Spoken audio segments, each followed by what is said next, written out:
So we are supposed to discuss paper 3, no? Paper 3 and paper 4.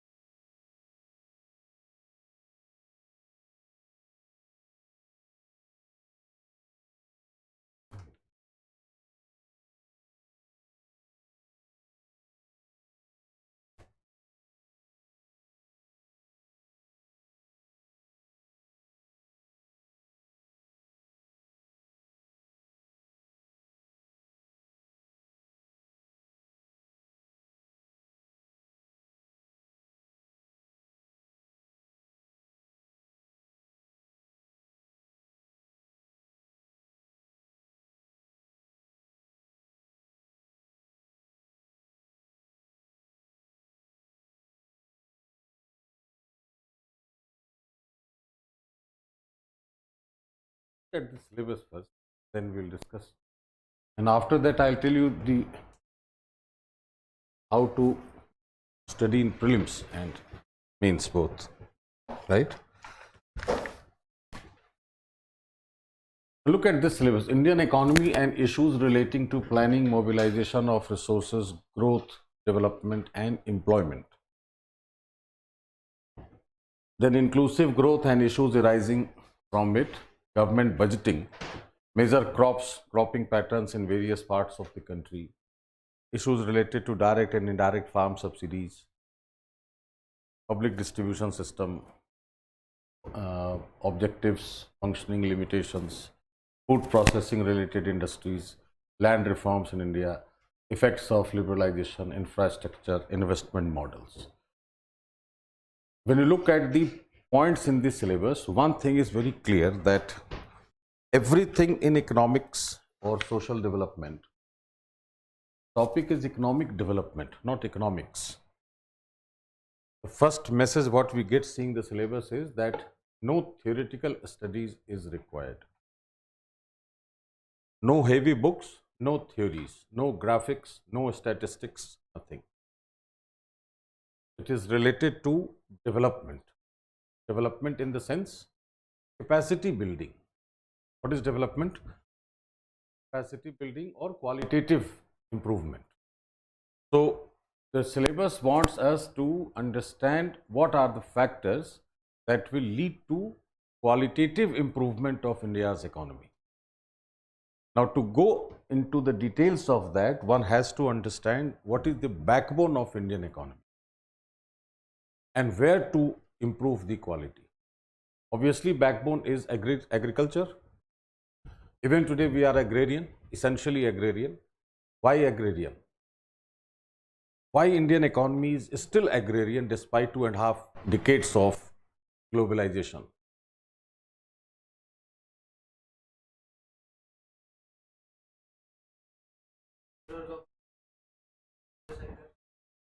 Okay, what else?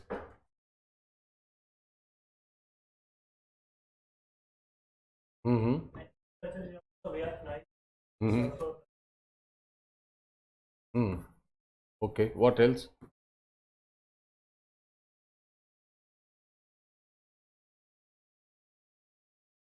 That's the question. Why agrarian? If it is agrarian, then you have maximum population density, right? But why it is agrarian?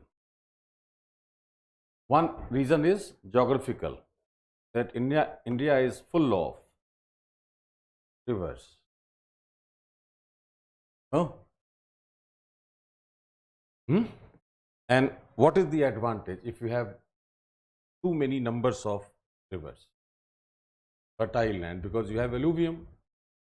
So we have great plains, we have coastal plains, and a huge Indian physiography, if you look at, is a huge part is great Indian plains, what we say. Indus, Brahmaputra, Ganga, entire belt is fertile. So river valleys is one factor. Because of that alluvium,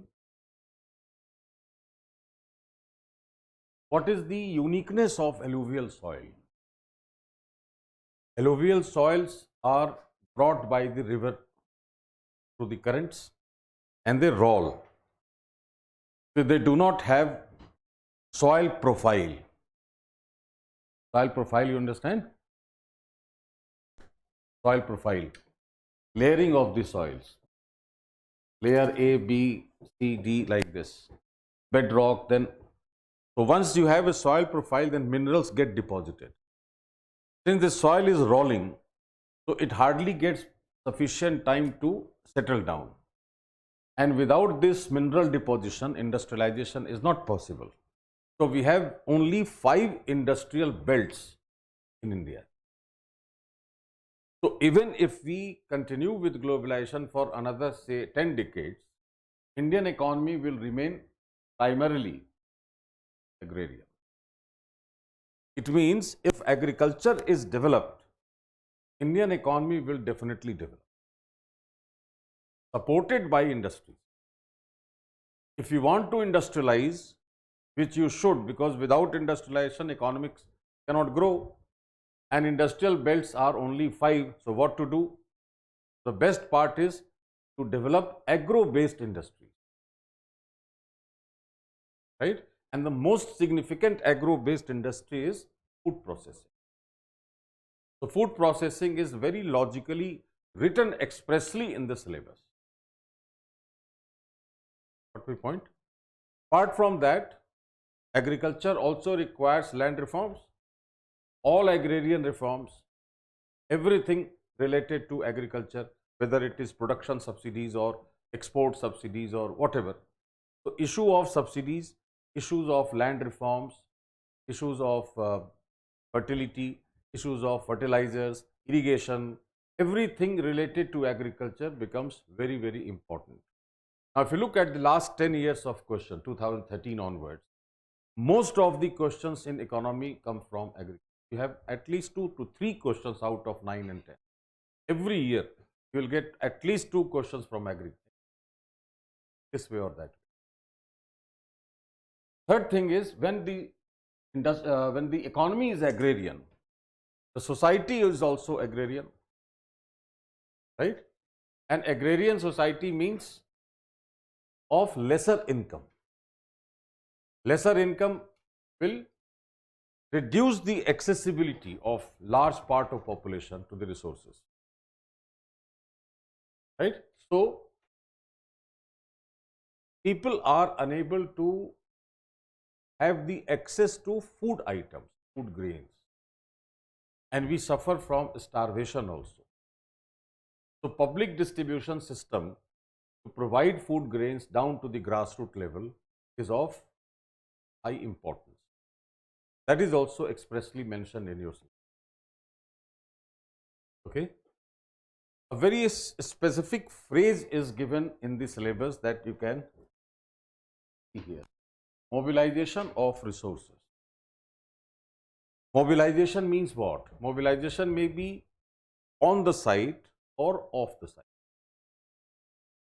On the site, mobilization of resources means to make the resource dynamically efficient. What does this mean? Suppose you have river water as a resource. Then river water should be utilized up to its optimum level so that you help in irrigation. At the same time, you are not polluting the river, you are not wasting the water resources. If you do this, then you can say that I have mobilized the river water resource on the site. Second type of mobilization is that a farmer who is trying to cultivate or buy seeds or fertilizers, then financial resources must be transferred from central government to the state government to district level to panchayat to the farmer. So through banks, obviously through banks and institutions. So this mobilization of the site is also important, and mobilization on the site is also important. Of the site mobilization is to make resources available at one particular place, and on the site mobilization means making the resources dynamically efficient, stopping the wastage. So this is an area which gives you questions at 2 places. One in mains and another in prelims. especially the financial system. Money and banking, which you have, must have read or must have heard, money and banking. The entire monetary system is probably the most important chapter in economics so far as prelims is concerned. If you look at 10, 20 years question, you will find that out of 10 questions in economics, suppose they ask 10, then at least 5 will be from monetary system. That may be straight away definition, that may be some figure based question also sometimes. What is the, which of the following is the actual rate of CRR or SLR or whatever?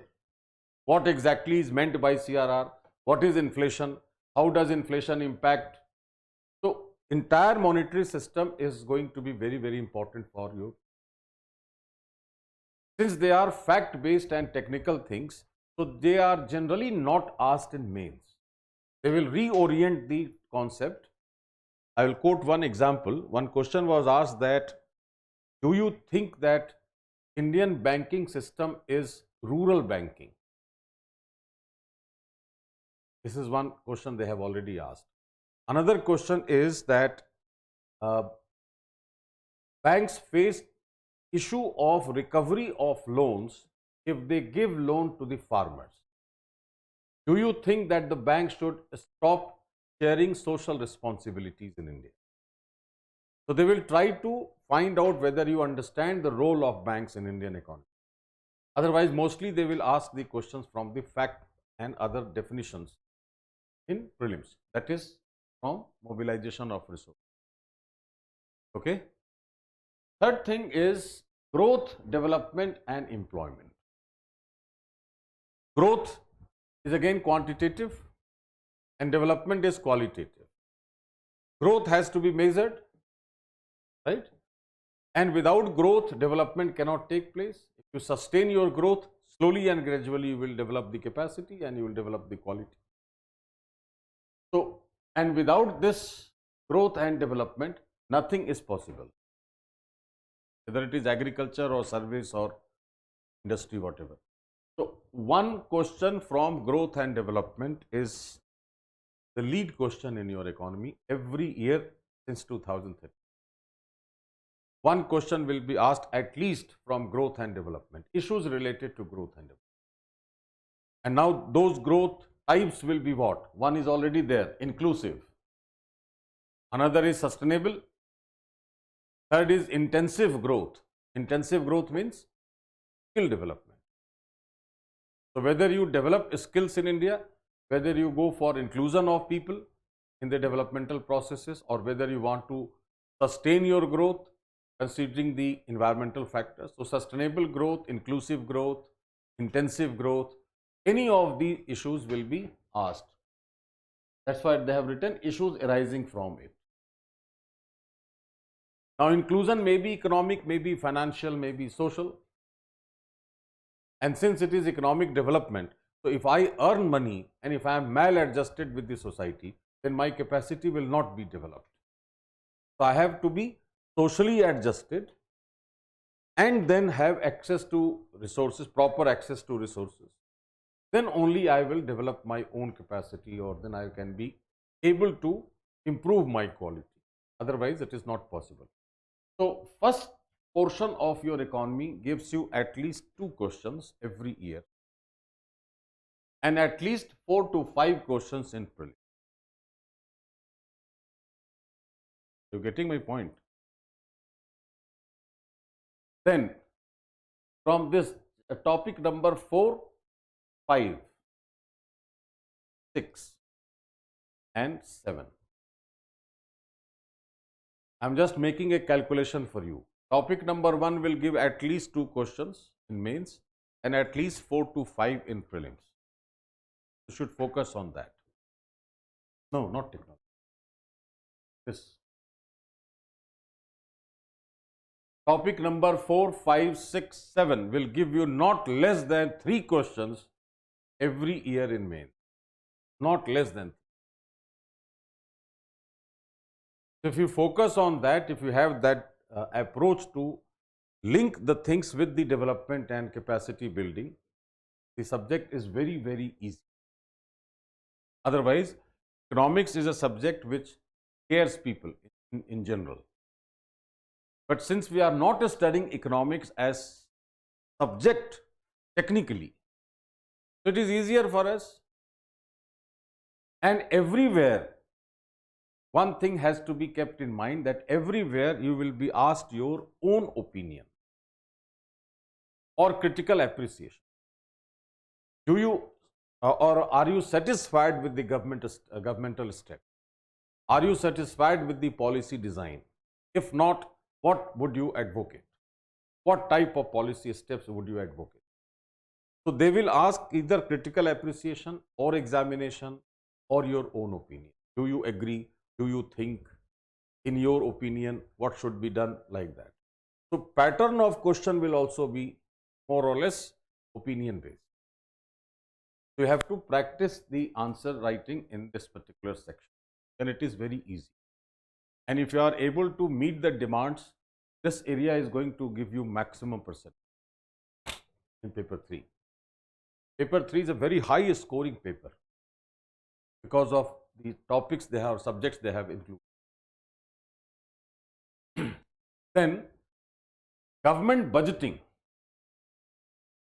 What is a budget? What is a budget?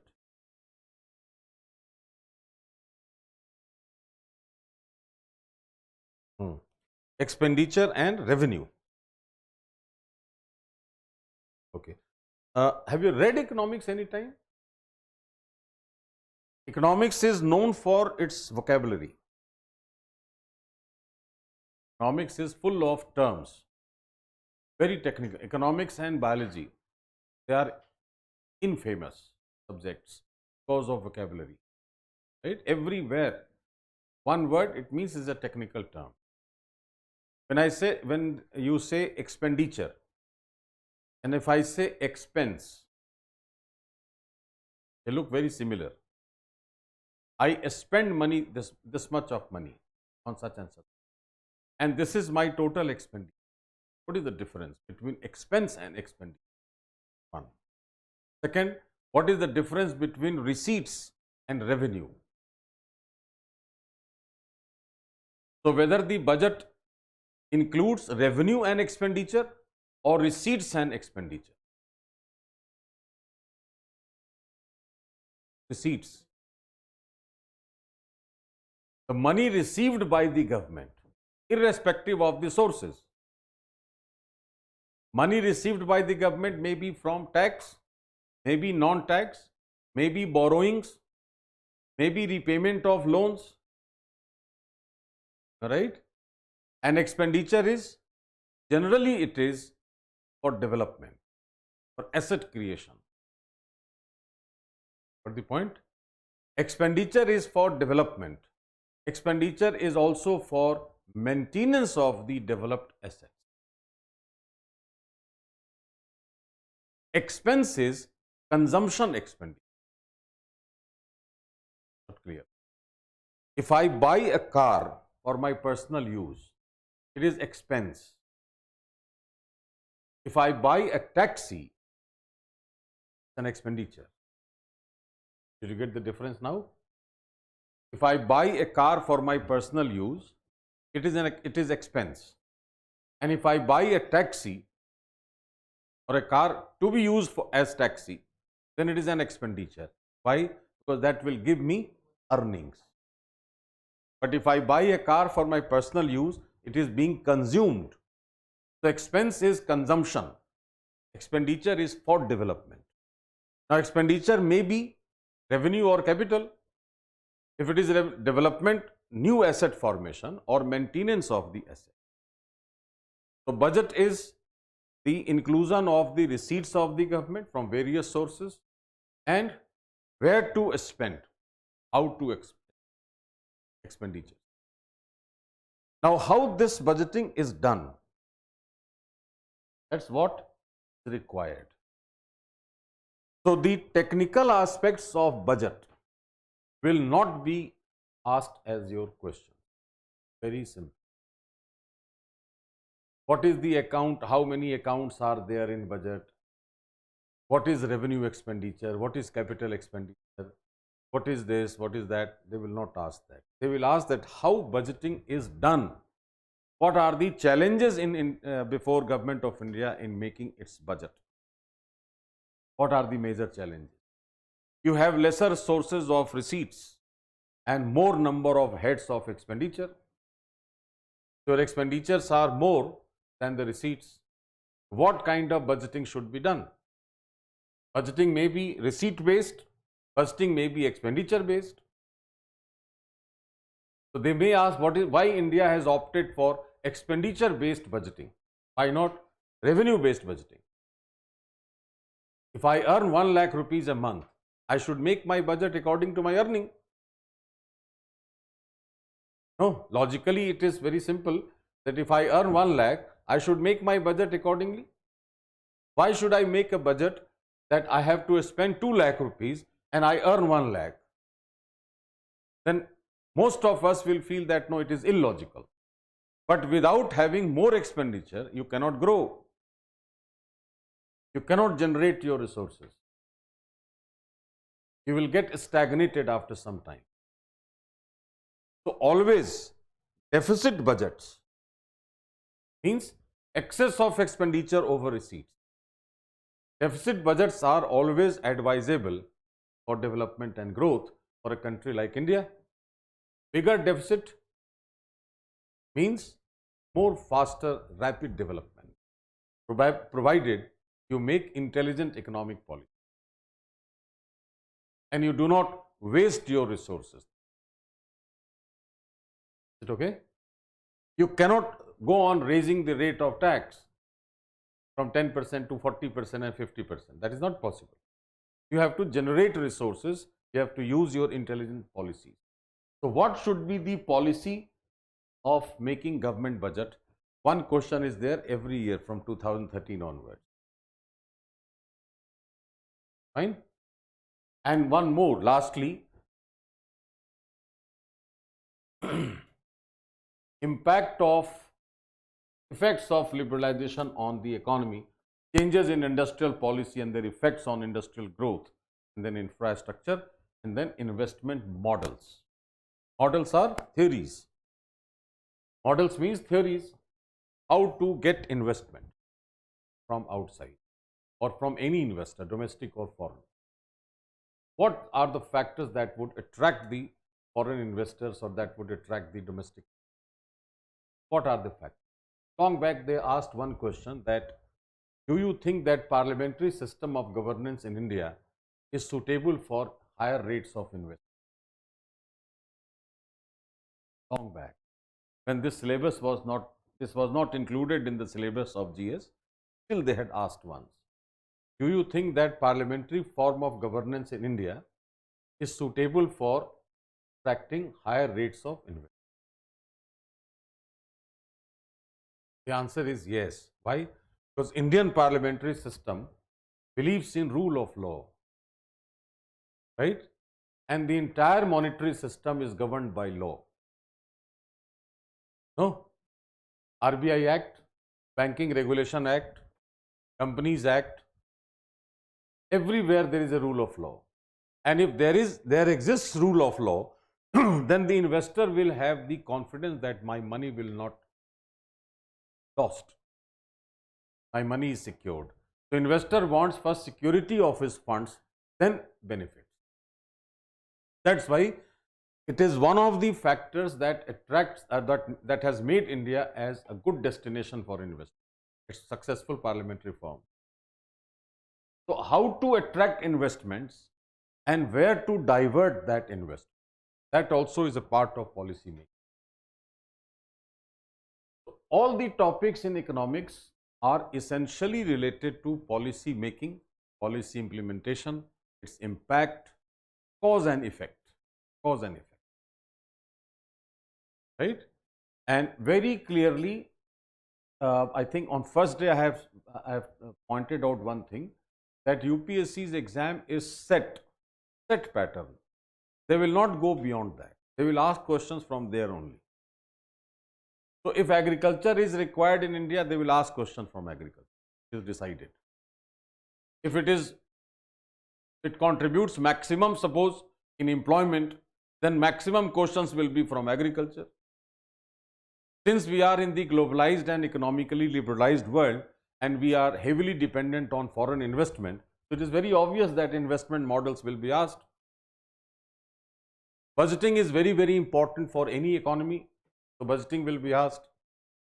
So they will not go beyond the extent what they have fixed. And the best part of this subject is that you are out of any of the heavy books. And this segment, you require only one thing: NCERTs and newspapers. That's all. Maximum is economic survey. The year you are appearing in exam, you need to study economic survey, otherwise NCERTs and newspaper. That's all. And your thinking ability. No heavy book is required. And you will get all 8-9 questions. Right? Now coming to technology. Some of you studied science. Science and technology developments and their applications and effects in everyday life. What is science and what is technology? Science is, we have in childhood also you must have read, science is systematic study of anything, right? So we can study history also scientifically, we can study any subjects in scientific manner, but science gives us knowledge and technology will help you how to utilize that, right? So science will not be asked. Without science, there is no technology. That is also a fact. That may be a social science. So you may have to develop social technology. We have natural science, we have developed natural technology. But without science, there cannot be a technology. And since technology is the ways and means to utilize your knowledge, and you are as an administrator, you are supposed to utilize your knowledge for the betterment of the society. So they will not ask question from this. Basic understanding of science is more than sufficient, and you don't have to study specialized sciences, neither physics nor chemistry, no diagrams, no numericals, nothing. No theories or laws. You don't have to mug up radioactivity and Newton's law of motion and Newton's law of gravitation and this and that. They will ask, very simple, they had asked that why should India invest in fast breeder reactors? Now whether fast breeder reactor utilizes uranium or plutonium or thorium, you should have an idea, that's all. How thorium fuels are filled in the reactor. What is the technique? That is not required. What is the size of fast breeder reactor? That is not required. Why should we invest in nuclear energy? That is more important for a bureaucrat.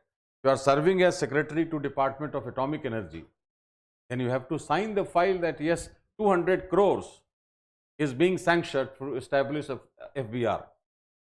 Then the officer will ask that how it is going to help the country. Why should I sanction 200 crores?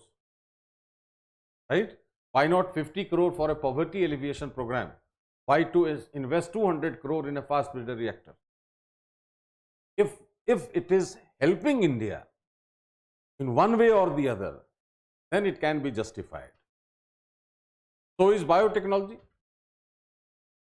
Secretary to Department of Biotechnology will be very cautious because his one signature will release maybe 1000 crores and the government will ask that on what ground did you sanction this?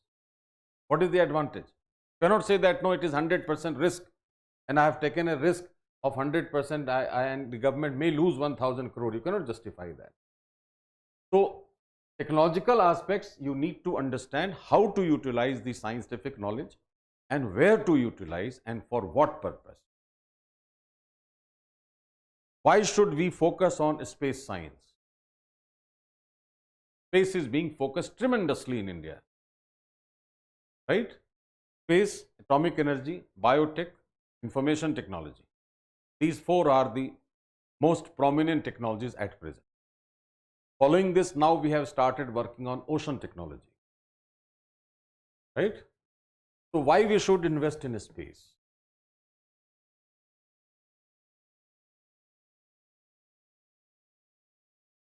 Sarabhai's statement. Sarabhai's statement was, Vikram Sarabhai's name you must have heard. So when he was asked that why do you want to go to a space when you are living in a poor country, he said that unless we go to a space, how can we look at the poor? See the philosophy behind this statement. Means space science is intended for poverty alleviation through providing education, health, telemedicine, teleeducation, all are through satellites now, right? So you are contributing, the space science is contributing to economic development, social development, human development, inclusive development, everything. And one technology, if it has tremendous uses like this, that should be given maximum impetus by the government. At the same time, your position in the world, at the world platforms is also improved, that you are now 6th country in the world to have this kind of a space science. At the same time, it will earn foreign exchange. I'll quote 1 or 2 examples for you, interesting example. There was a satellite IRS P3, Indian remote sensing satellite, which was launched in 1996 for 10 years period. The cameras which were used in this satellite, they had the capacity to take an image in one shot of 148 square kilometers, right? Before this, the US had the satellite Landsat that had the capacity of 130 square kilometers. So this became world number 1 satellite, and it started earning foreign exchange from day 1. Got it? Another IRS P4, which we used to call ocean satellite. This for 10 years, this became the prime source of data collection of ocean for World Meteorological Organization. And the capacity of this satellite was used to tell, obviously not literally, but we used to tell about its precision, that if you place one molecule of chlorophyll on the ocean floor, it will mark it green.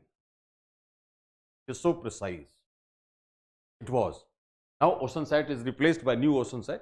So why did I tell you the examples? Because Indian satellites have proved to be one of the finest satellites in the world. And most interesting thing is that they all are 100% indigenous. 100% indigenous technology, especially in remote sensing. Now, communication satellites are also growing very fast, indigenously developed. Launch vehicles, Polar satellite launch vehicle, highly commercial now. Now we are able to launch more than 10 satellites at a time of foreign countries. So as Ariane and other launch vehicles, now we are using PSLV as commercial vehicle, and we are earning foreign exchange. So technology will help us earn foreign exchange. So it has a contribution to economics, it has a contribution to social development, it has a contribution to human development and others. That's why a bureaucrat, a civil servant must understand the role of technology, the contribution of technology in development, not exactly science. What is the problem with us? Most of the candidates, they work on this science, and that's why you find that it is too difficult for me. If I have not studied science, suppose, then I would know I don't have basic concepts of, say for example, biotechnology. Okay, if I draw a diagram like this,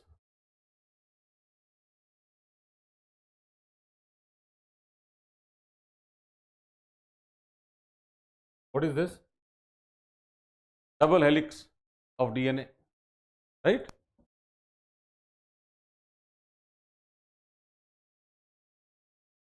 This is what? This is made up of sugar and phosphate. So we have sugar, phosphate, adenine, thymine, cytosine, guanine. And if you have RNA, then you have uracil, nitrogenous base, then sugar and phosphate. Suppose I start telling this, and if a person has studied history from the beginning, then he is confused. Why to study this? Is it required for a bureaucrat? No need. You are not going to join Center for Cellular and Molecular Biology as a scientist. You have to understand genetic engineering for what? To develop pest-resistant varieties, to develop highly nutritious varieties, to develop a variety which grows in 50% of its general timing. If one paddy is cultivated in 4 months, why not to develop a variety which grows in 2 months, so that you can have 2 crops, right? And if you have 2 crops, suppose it is 1,000 million tons, then you have 2,000 million tons. You are meeting the domestic requirement also, and you are going to export it also. So how to utilize technology, that is more important than understanding its basic science behind it. Some of the questions, some of the concepts you will automatically learn if you understand the technology. Like suppose if you know genetic engineering and its uses, then at least definition you can learn what is genetic engineering. Changes in the genes. There was a question, what is a gene and where it is located? There is a question asked in UPSC. What is a gene and where it is located? So one definition of gene, one definition of DNA, that's all. Otherwise, biotechnology can open golden gate of development in India. That was the question in 250 words. Why to place a satellite in geostationary orbit? What is the role of information technology in economic development? What is the best role of IT in economic development recent times? E-commerce, use of AI, artificial intelligence will drastically change our economic setup. E-commerce has drastically changed the consumer behavior. No, so it is bringing not only changes in economy, it is bringing in the changes in the society also. Now your mind, digital payments, UPI, they're kind of revolution. Now most of us, we do not know where is our bank branch, right? Whether it is in this city or in other city, even if you have a branch in New York City, it hardly matters. I can deposit money in that, I can withdraw money in that, I can transfer, I can do whatever I want. So the role of IT, now how to design a software, that's a part of IT engineer. Why a bureaucrat will do that? So technology has to be understood only in the context of development, that's all. So no science is required, to be fearless. If you don't know science, you will score more in this. If you know science, you will score less. Chances are like. You understand what I said? If you know science, the chances are that you will get lesser marks in technology. If you do not know science, you will score more. Why? Since you do not know science, you will write only the things which are required for development. If you know science, you will have some kind of feeling that, no, let me at least draw a diagram of DNA. It is a tragedy. So you have to be fearless. If I don't know science, fine. I know achievements of Indians in science and technology. Some of the scientists' name you can easily remember. Homi Jahangir Bhabha, Vikram Sarabhai, Satish Dhawan, C.V. Raman, J.C. Bose. All of us know these names as stories. We have read their names as stories, no? So this is also very easy. Awareness in the fields of, see the word, awareness, not details. Awareness in the fields of IT, space, computers, robotics, nanotechnology, biotechnology, and issues relating to intellectual property rights. Nanotechnology, very common thing. Where question was asked, I think in 2016 or 17 in prelims, that sunscreen lotions are made of which technology now? Now, most of us use sunscreen lotions, but we are highly ignorant. Titanium oxide is the main component of sunscreen lotion, right? Titanium oxide molecules are now made of nanotechnology. So, nanotechnology is revolutionizing the daily use items also. Now, the cost of production has gone down, right? Efficacy has increased. So, the company which is making sunscreen lotion in say 100 rupees a bottle, now it can sell it at 50 rupees. Still it will earn profit and the price will become competitive. So, that is the use of nanotech in economy. This is the awareness which you require. Not how, you cannot go and take a microscope and start looking at 10 to the power minus 9 meter where how to see the atom. That is not required for us. Okay. Third is conservation, environmental pollution and degradation, environmental impact assessment, biodiversity. Then we have disaster and disaster management, linkages between development and spread of extremism, role of external state and non-state actors in creating challenges to internal security, through communication networks, role of media and social networking sites in internal security. The first example of this threat to internal security through communication network and social media was 7/7. We heard 7/7. 7th July 2007. London blast. That was guided, masterminded by through social media and using communication technology. That was the first example before the world. And obviously social media we are seeing the use of social media, use and misuse both, obviously. Mostly it is misuse. At present, mostly it is being misused, right? Deliberately making something viral, forcing something to become viral and creating tremendous challenges for internal security.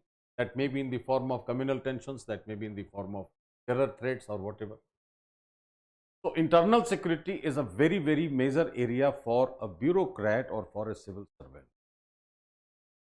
At the same time, disaster management. Environment and biodiversity is the area in this paper which will give you very simple, broad-based questions. Because you as a civil servant cannot bring about major changes in environment. That is governmental policies, international policies. So, they will ask what is ozone depletion, what are its impact, what are the steps taken by the world community in climate to mitigate risks of climate change. They will not ask critically examine or do you think this, do you agree this.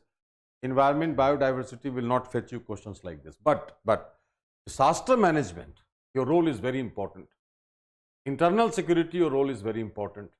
So, these two have to be focused maximum.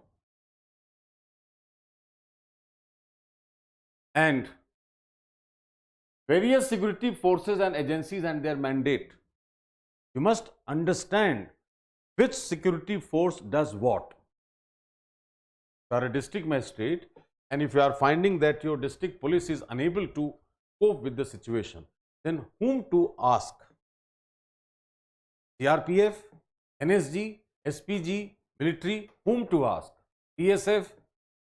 At least you should understand the role of the security forces in India and how and what do they do exactly. Only awareness, nothing else. The major issue in this particular topic is first thing, linkages between development and spread of extremism and role of non-state actors. Extremism is radical thought that may reflect in Naxal violence, that may reflect in terror activities or whatever. So, how they are linked? I think first day I have quoted John Maynard Keynes that border security, internal peace, production and distribution are the four functions of the state.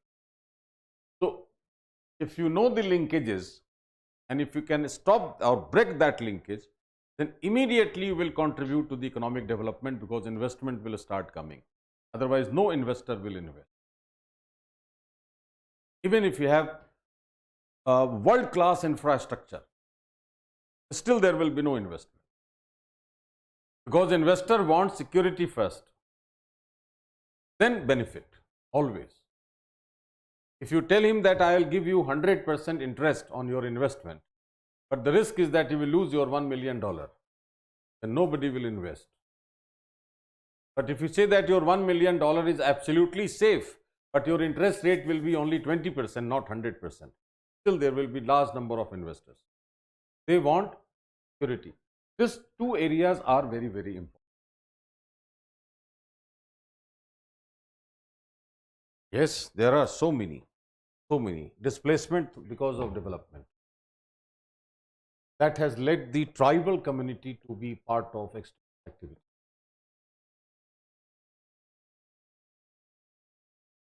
Huh? Obviously, ideology. The extremist ideas or extremists, those who are extremists, they do not have their own idea except extremism. They get blanketed by some ideology. That may be Marxism, Leninism, Maoism, Foucaultism, whichever. So they will try to blanket their own activities through some ideology to justify in the society that I have not done this on my own or for my personal gains. I have done this for the community. I have done this for religion. I have done this for the society. They will just try to justify, right? But non-development or underdevelopment of an area is one of the prime forces to generate extremist thoughts, because that will lead to alienation. And that was the best example we could see the involvement of tribal communities in extremist groups, because they were forest dwellers, so they had perfect hideouts in forest. We started taking a step from 2006 when first time we made the Forest Rights Act. That could have been made in 19. Then we could have saved the tribes from entering into that. They were easily exploited by the extremist groups, right? So this is paper 3. Now let me talk about this in brief: ethics, integrity and aptitude. There are 2-3. That day I told you that ethics paper wants to test two things. One, your character, and another, your conduct. Topics are divided like that. See, the following broad areas will become ethics and human interface, attitude, aptitude and foundational values for civil service, emotional intelligence, contributions of moral thinkers and philosophers from India and world, then ethics,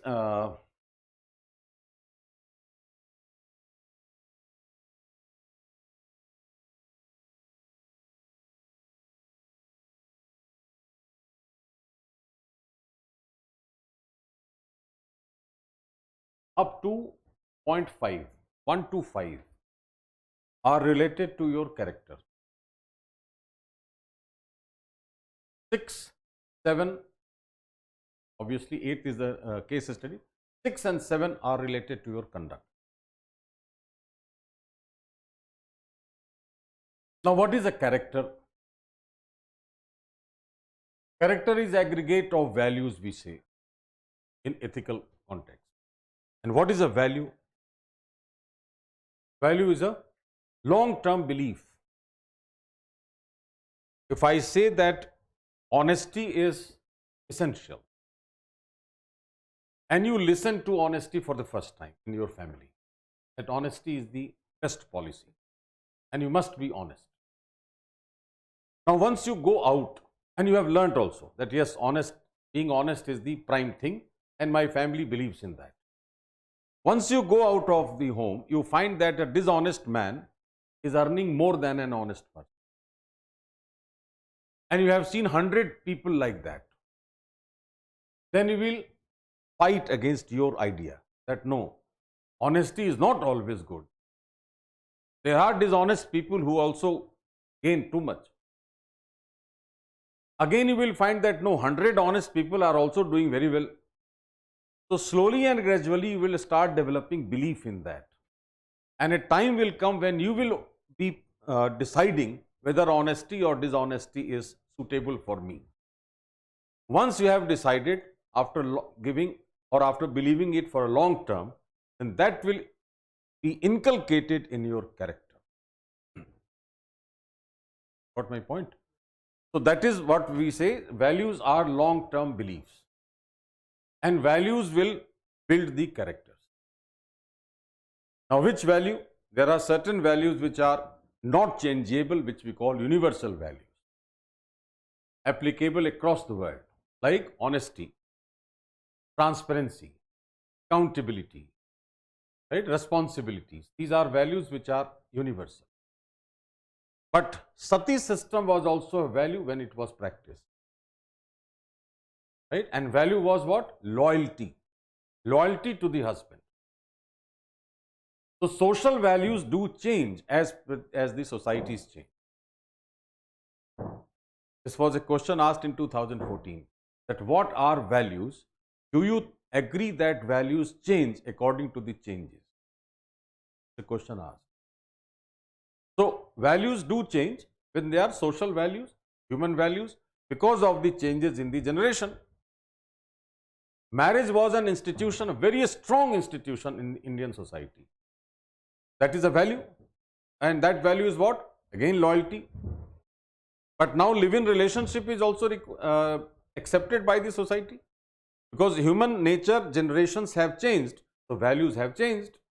We cannot say that no, that value was better than this.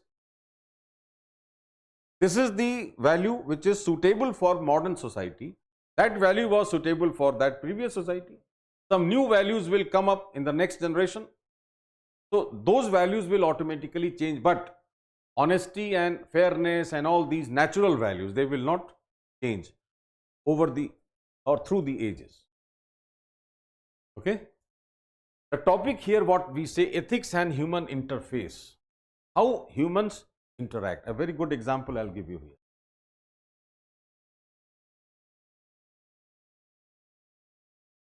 Human, man, individual, person,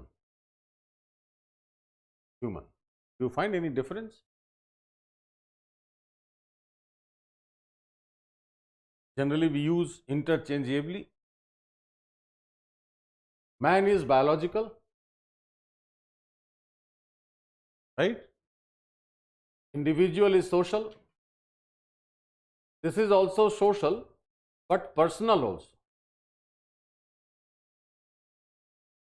And this is universal. Human society, all human beings across the world, right? So man is born biologically like any other animal? No.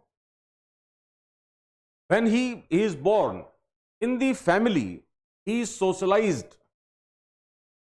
He is being told that he is your father, she is your mother, he is your brother, she is your sister, and you also tell him what to do, what not to do, how to maintain a relation with whom.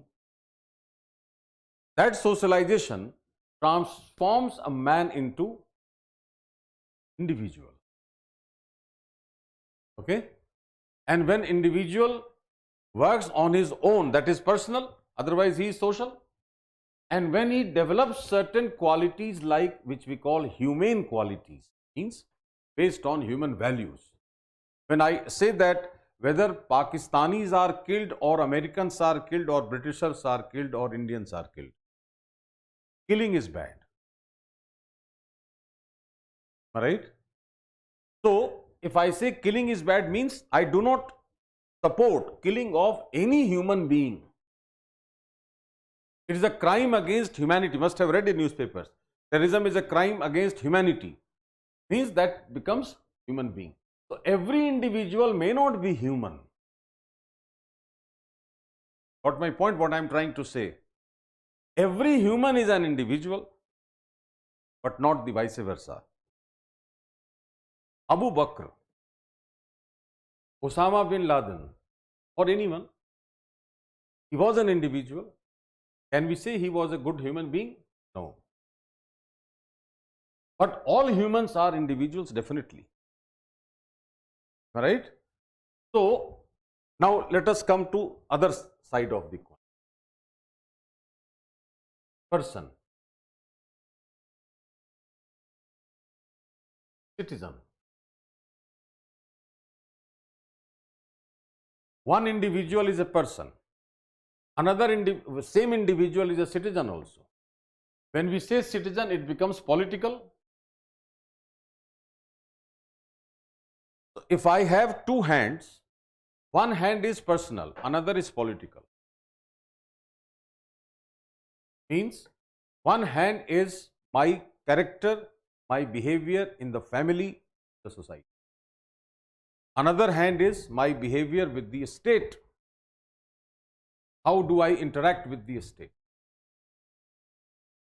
So when you want to be ethical, you have to be ethical both as a person and as a citizen also, and you have to have human qualities. What ethics paper requires. And these are the things on which the case studies will be based. I'll quote one example. Suppose a person is working as a district magistrate in a district, and the district or the city suffers from heavy flood. Right? Listen carefully. And when he is seeing on the bank of the river that two people are getting drowned. Right? He doesn't have boats, sufficient number of boats at that point of time, doesn't have any boats, no assistance. Got it? He knew swimming. So he jumped into the river and saved the life of the two persons. Got the story? After a month or 2 months, when the flood was over, a large mob came forward shouting slogans against the district administration, led by those two people whom he had saved from drowning. And the mob became so violent that the district magistrate had to order firing, and the two persons were killed. Same two persons. Now justify the actions of these district magistrate in both the situations. Got the story now?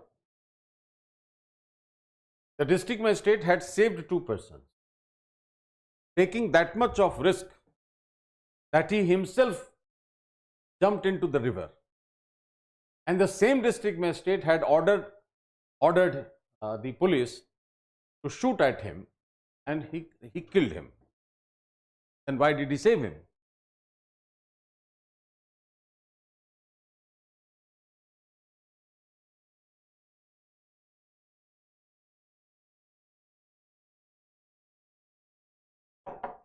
Okay.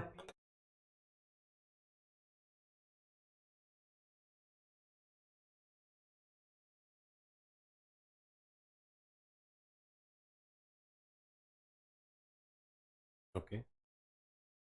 Larger interest, you said. The first instance, he did not jump as district magistrate. He jumped as a person. Right? So it was guided by his human values, his own human character or human values.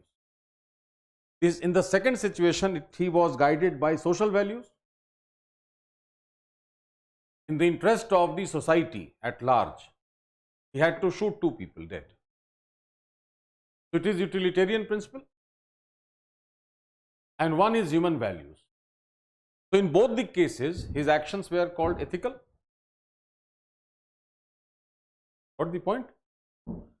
The only thing in this kind of story is what you answered or what we discussed is very simple. When you start writing the case studies, you have to justify using philosophies, using theories, using some substance for which you are supposed to study this all. Contributions of moral thinkers and philosophers from India and world. You have to study the thinkers and philosophers, moral thinkers, not philosophers as such, moral thinkers, so that you get the idea of utilitarianism, consequentialism, virtues, all that, hedonism, all that, so that your answers become substantial or substantive. So case studies are reflecting your conduct and the other part is reflecting your character. That is what ethics paper requires. Okay. Now for you, two things I have to discuss, which will be very interested in this. How to prepare for prelim.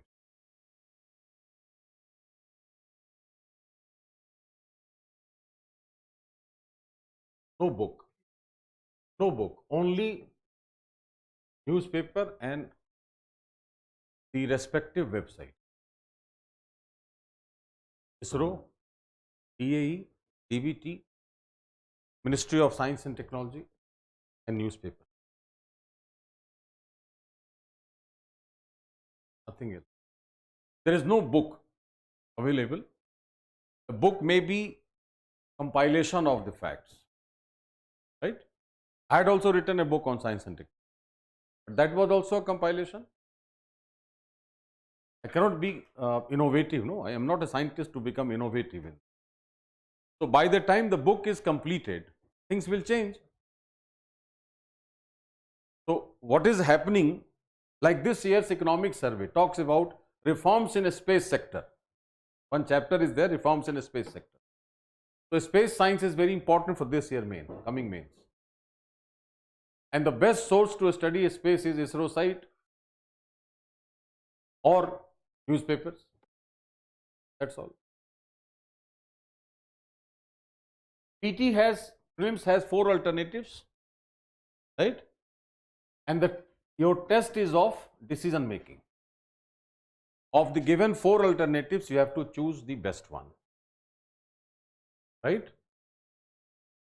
Now, for any topic, in brief, I am telling you very precise thing. If you follow this, you will qualify prelims in one go. Any damn topic from any subject, you think in your brain, whichever topic you want. Close your eyes, think. You want history, something in history, no non-cooperation movement, Swadeshi movement, or plate tectonics, inflation, women issue, anything. Trifurcate this. Concept, fact, figures, analysis. This is one trifurcation. One step. Second step is topic, again trifurcation. Structure, function, application.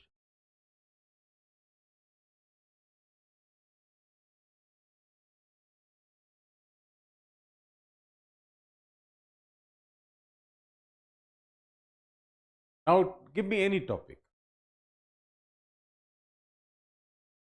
Preamble, or some simpler. Preamble will be too heavy. Any simple topic. Quit India movement, right?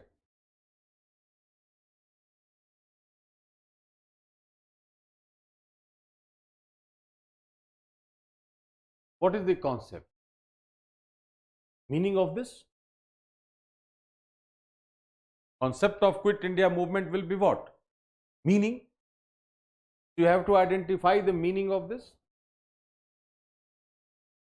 Then facts and figures. When did it occur? Who led this? Who were the participants? Date? When did it happen? When I had already written. Participants, events, that's all. Analysis, impacts, that is what impact is. Nature of the movement. Will you miss any question? Not even one. Not even one. Work on this 10 topics. Do an experiment. At home, do an experiment. Filter out 10 topics from across the subjects.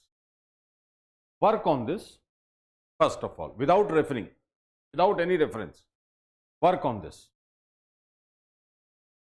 Without any reference means I don't know when, who led it. I have just made the points.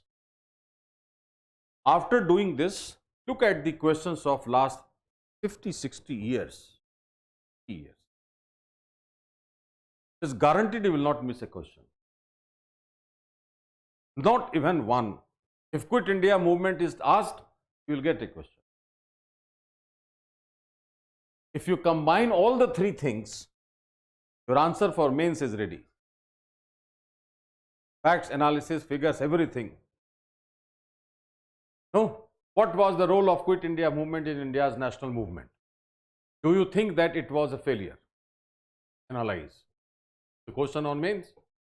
Combine all these things. It is mains. Segregate. It is prelims. You are segregating also. You are integrating also.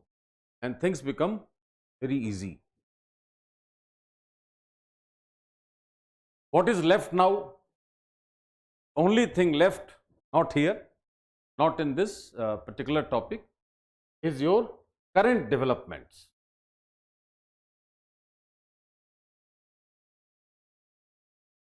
So after impacts, you can add current developments for anything based on newspapers.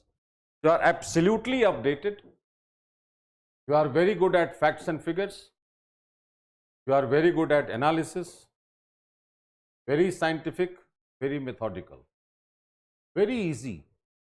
100 topics you can remember. Otherwise, if you go on reading the book, you will either confuse with the participants or the date or some event, something you will miss. Make a structure of the topic. Modern Indian history. Important topics are like this. Make a chart. Your history is in your grip. No questions will be missed. At least will score 50 to 60, which is more than sufficient. Prelims. In a year, 50 to 60 questions means it is you are through. Unless and until you are that much unfortunate that the cutoff is 130. That is not going to happen. That is not going to happen. So 50 to 60 questions. Next morning you can start preparing thoroughly for mains.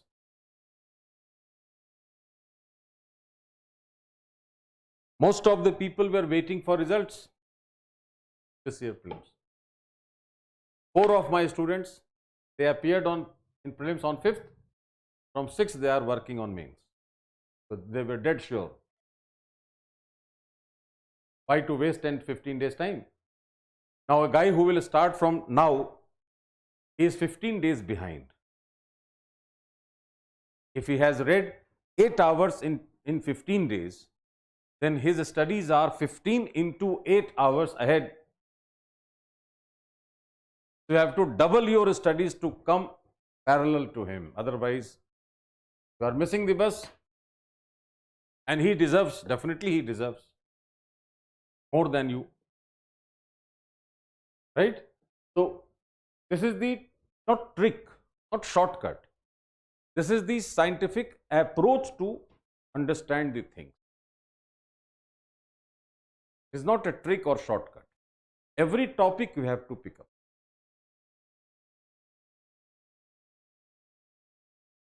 Is it okay?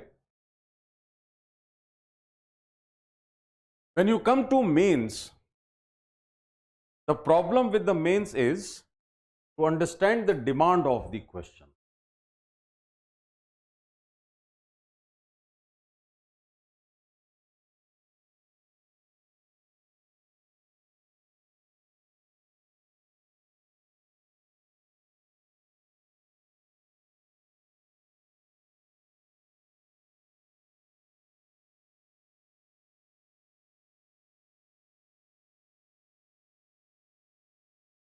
Any question, take the first question is from history, although history is not my subject, but still.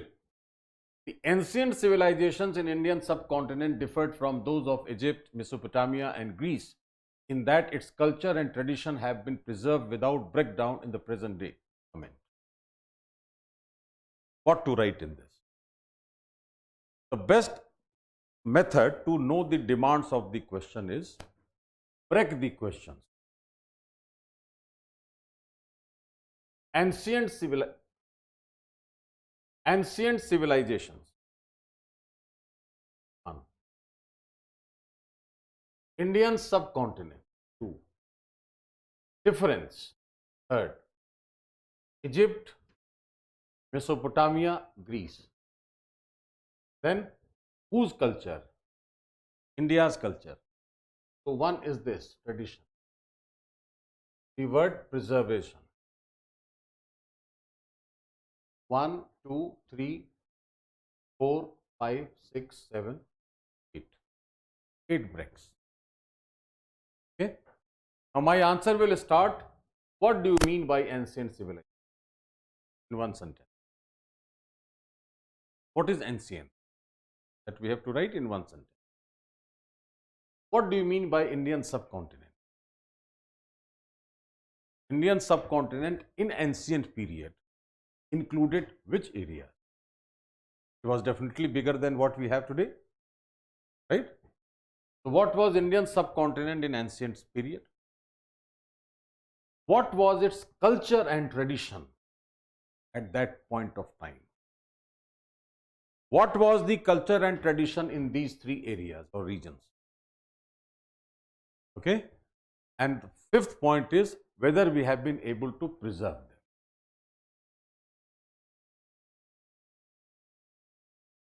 2, 3 sentences each point. Your answer will end in less than 150 words. No unwanted introduction, no unwanted conclusion. This is heritage. This is heritage, no? Which cultural trait or traditional trait you have inherited from ancient period? That we have to identify. It means this question is from trends. Talks about trends from ancient to present day. They have given you hints. Don't scatter your studies or scatter your thoughts. Confine your thinking to culture and tradition, and that too with reference to Egypt, Mesopotamia and Greece. That's all. Got my point?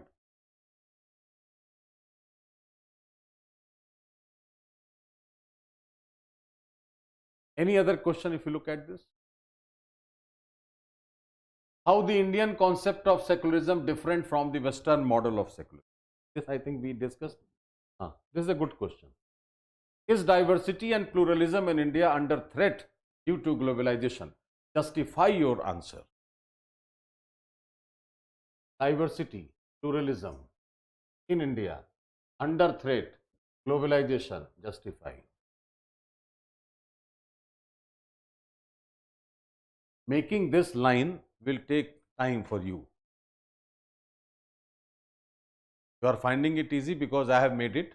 For you, it will take some time. Right? Now break this, your format is ready. What do you mean by diversity? What is pluralism? Diversity is Hindu, Muslim, Christian, Buddhist, Parsis, so on. This is diversity. Hindu, Vaishnavites, Shaivites, Lingayats, this is plural. Diversities are different things. Within one sect or one thing, you have other subsets. That is plural. So what is diversity? What is pluralism? And India is known for both. Right? So first part of your answer is over. Under threat means what? They have not been damaged so far. The examiner is telling you, arguing that globalization is posing a threat. Globalization has not eroded diversity or pluralism so far. Under threat means they might be damaged. So which will be damaged? Pluralism or diversity? Or both? And why will it be damaged? That I have to write. That is the meaning of under threat. I am not giving you the content of the answer. I am telling you the approach. What is meaning of under threat? What is globalization and why it poses threat? That why will justify your answer. If you follow this technique, you don't have to write 200 words. Your answer has to be over in less than 200 words automatically.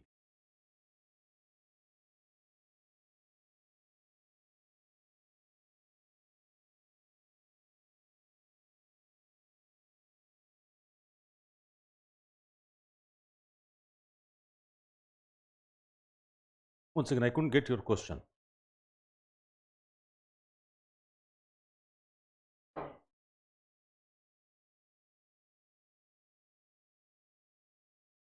Depends. Depends. See, it is under threat. Definitely it is under threat. But is our diversity, pluralism so weak that globalization can damage them? No. They are not. If they had been so weak, India would have been disintegrated by now, before the onset of globalization. Globalization has added value to our diversity. Right? So that's why they have asked, is diversity, pluralism under threat? There is an argument by the examiner that I consider that they are under threat. Do you also agree? There is an argument. I will say that this is diversity in India, this is pluralism. It is so strong that globalization is not the factor that it will damage our diversity and pluralism. Is it okay? Traditional bureaucratic structure and culture have hampered the process of development in India. Traditional bureaucratic structure, culture, bureaucratic culture, hampered process of development in India. Traditional bureaucracy. What is bureaucracy? One. If something is traditional, something has to be modern. So you have to differentiate between traditional and modern bureaucracy. For example, traditional bureaucracy worked on command, and modern bureaucracy works on. There is a basic change, and that has commanding culture, means hierarchical, vertical command. So hierarchy was there, and hierarchy was most important. So there was no brainstorming or anything. At lower strata, the staff or the workers We are not allowed to sit with the bureaucrats. So, the decision making was rigid. Do you agree with this? When you coordinate with other stakeholders, you get more number of alternatives. Your decision making will be more efficient, more effective. That is the change. Traditional structure have hampered the process of development. Hampered means not damaged, reduced the rate. Development took place, but it could have been much faster if the decision making was more efficient. That's why traditional bureaucracy needs a change, and that's why we have governance related reform. In any case, to name any question, if you know the breaking of the question, you will get the demands, and exact to the point you will write the answer. Your first statement will give you marks. Examiner will not in need to read your entire answer. That is not required. Your first statement, two statements will make the things clear. Now I am coming to the keywords. Discuss, comment, defy, then examine, critical examination.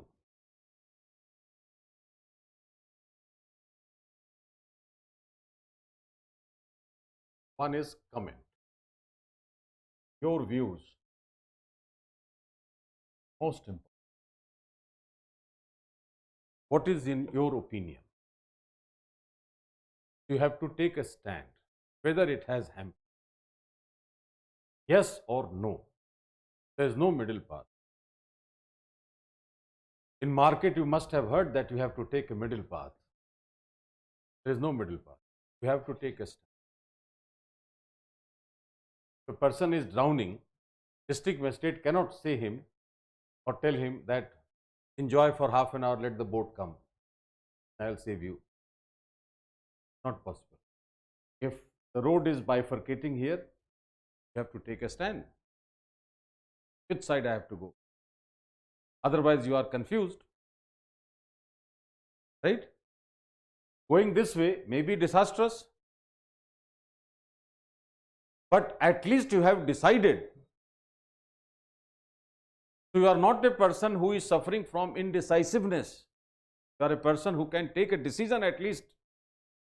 Then only you can be a civil servant. If you are scared of taking a decision, what to do, then you are in dilemma. Then you cannot solve the problems.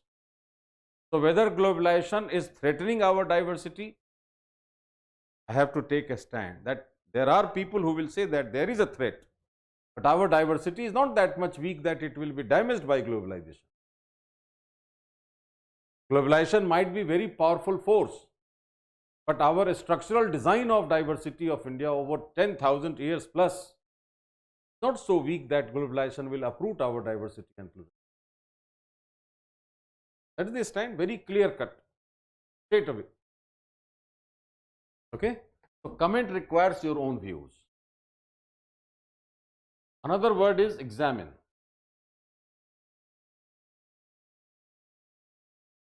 Bring out a theory or a principle contained in that. Okay? Anything. That's why you call it examination in your academics. In general, in India, academics needs what? More number of pages, more marks. No, across the country. Why it is so? If you have written 10 pages on one small topic, the idea is that you know too much in depth. When you go deep, you will find some principle, some ism, some theory. You have to bring it out. If you have done it, you will score more than 60, guaranteed.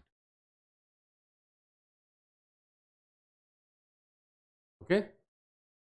The moment you add critically examine, theory and principle you have brought to the fore. Now you have to say whether this theory and principle is still relevant. That is your critical examination. So relevance has to be mentioned. Okay. Another very common thing is discuss. Discuss is all facts must be written.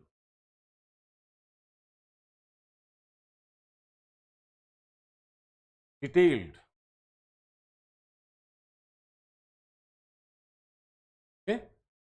You add critically discuss the facts which you have brought to the fore, whether they are relevant. Is it okay? Elaborate or explain. Bring out the facts and analyze them. Explain it further. Widen its scope further. For example, democracy in India is facing threats because of increasing communal tendencies. Elaborate. Democracy in India is facing threat due to increasingly growing communal tendencies. Got the question? Explain. So democracy you have written. What is democracy in India? I said that Indian democracy is socialist nature. This is a fact. Now we have to widen it. What do you mean by this? What do you understand by socialist democracy? So we have to, next statement will be that by socialist democracy, India intends to not only protect rights of individual, but also to make available resources to each and every individual. That is explanation. If you are not explaining, written the facts, that is discussion. If you have written the relevance, it is critical discussion or critical examination. Elaborate. When you say justify, you have to give logics. Why are you writing this? Okay. These are some very common keywords. Now, in recent years, what we are noticing that most common word in your question is discuss, critically discuss or critically examine. These two are the most commonly used keywords. Okay. That's enough. I think that's more than enough in the last days. And I'm sure you must have understood the approach